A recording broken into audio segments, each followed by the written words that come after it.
Hi guys, I'm Rita. In this episode, I will show you how you can correct transactions on Kashoo accounting software. To correct transactions, either we can go through section transactions or we can go through section accounts as well. So firstly, let's go through transactions. So if, for example, your account shouldn't be cash account, but it should be bank account. So if you want to change account, you can select from drop-down list and select correct account, but then you need to make sure that you update transactions. If you will not update transaction, this information will be changed on front page, but it will be not changed in system and will be not moved to bank account. So select and transaction updated successfully.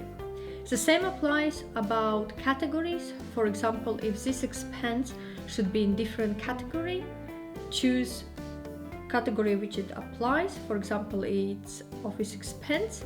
Make sure that you update transaction. Okay, transaction been updated.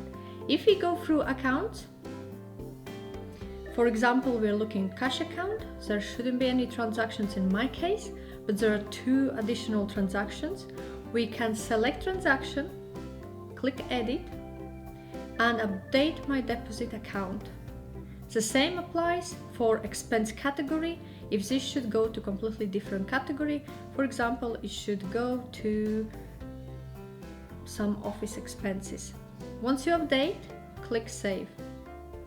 Transaction updated successfully. The same applies for this one.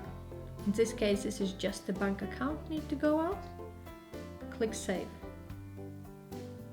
So these transactions been moved now to pound account transactions.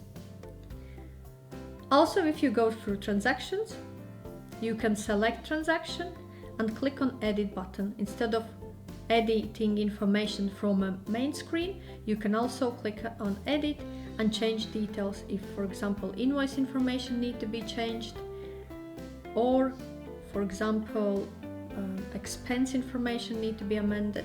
It will bring pop-up table for you. So in this episode, I covered how you can amend transactions on Kashoo accounting software. Also, I have shared the link in description section below to my complete Kashoo accounting software tutorial. In this tutorial, I cover all sections in detail. If you have any questions or require any further advice, feel free to reach out to me.